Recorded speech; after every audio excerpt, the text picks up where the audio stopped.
Today I'm going to give you a review on a 2025 Ford Bronco, but a real review. Not one of those where guys show up at the dealership and drive it for 2 seconds. No, I've owned it and I put 13,000 miles on it. Stay tuned.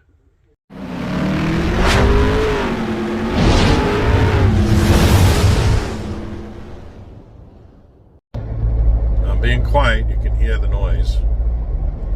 55 miles an hour.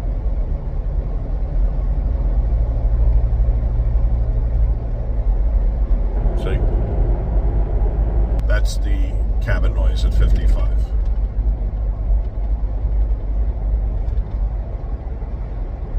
And to squash the rumors of the tops leaking, I'm going through a car wash to show you. Oh, I hate when that thing does that. But here you go. No leaks. Nothing leaks. I mean, people report leaks. I've been through monsoons down here in Florida, and this bad boy doesn't leak. I've taken these tops off up here, nothing. They seal right back up, and you'll see, here comes the high pressure water. Okay, so for those, this is the hard top, by the way, just so we can show you. But look, here it comes. No leaks, nothing through the windows, nothing. Alright. I don't know. Mine doesn't leak. Well, mine doesn't leak. Just giving you a heads up, and I've taken the tops off. Because I know people are like, oh, it leak. No, this doesn't leak. And you can see it says I average 16.6 miles per gallon. Now that's highway and city combined, just so you know, with the 33-inch tires. Now when I had the stock tires, it was 19. But again, those are puny little tires. And they were street tires. And I got close to 19 combined. Also, as you see, I am 6'5", 380 pounds. Plenty of headroom, plenty leg room. I mean, I really, as a big guy, this is one of the best vehicles that I fit in. Seriously, over pickups, over everything. This has the most room out of all those trucks and cars that I've driven. And I love this truck a lot. You have your GOAT modes down here, which I will show you now on the screen. All right, you turn the knob, and right now I'm in normal. This is slippery. This is eco. This is sport. And that's sand. And it immediately puts you in four-wheel drive when you connect it to the sand. But we're on the road, so I'm going back to sport here. And I'll give you an acceleration in sport. Here we go, from 3 miles an hour.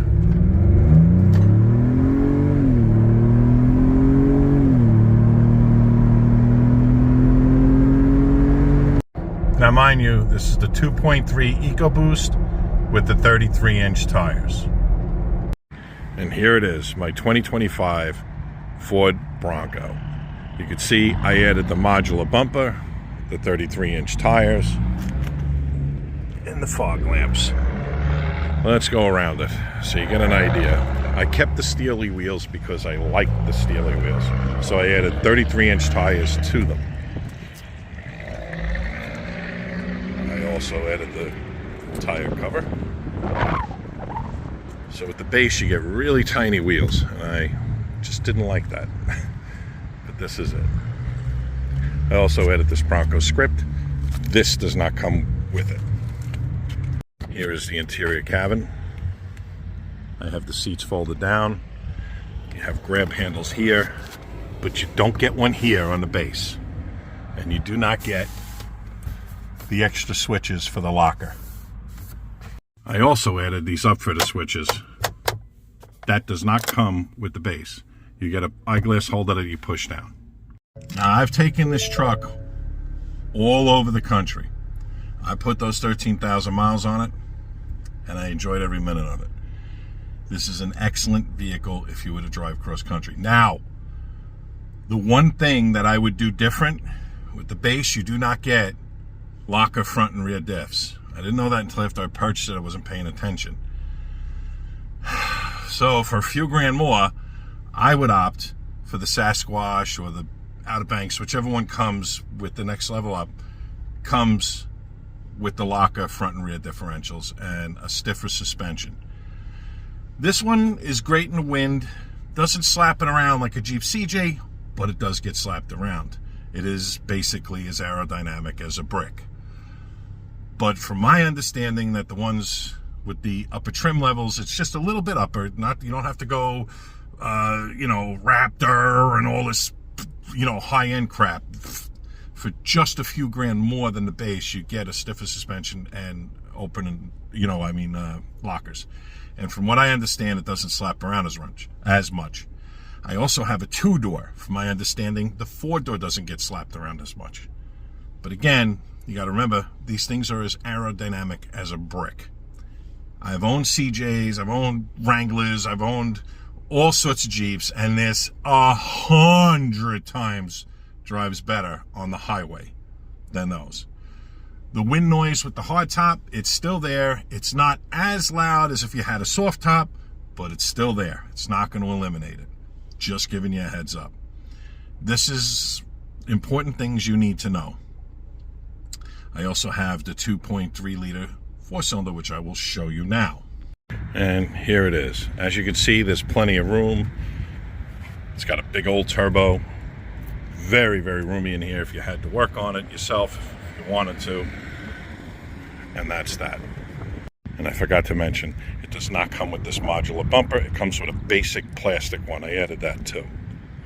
Now in the 2-door Broncos, if you wanted to get in the back, you just grab this, and this slides forward, old school, and you have plenty of room back there. A full-size adult can fit in there with the 2-door model. Now in the back, for cargo space, you have to open this. This slides way out. And then you open this here, and with the seat ups, this is the amount of space you have. It's not much.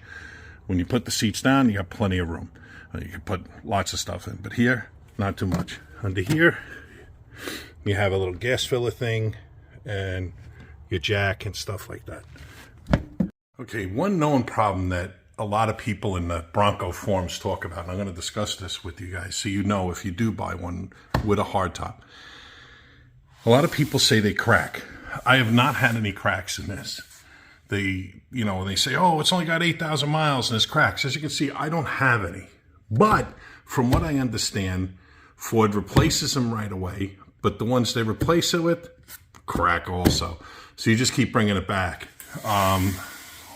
Or buy a soft top and buy an aftermarket hard top. I just figured I put this in here because I do read that in the forums that these crack. They get little cracks. All right. So all in all, it's a great vehicle. This is a real review, not one of those BS ones where I showed up at a lot, drove it around the block, and I'm going to tell you how it is. I've taken this. This isn't a pavement princess, by the way. I have taken it off-road, like right here.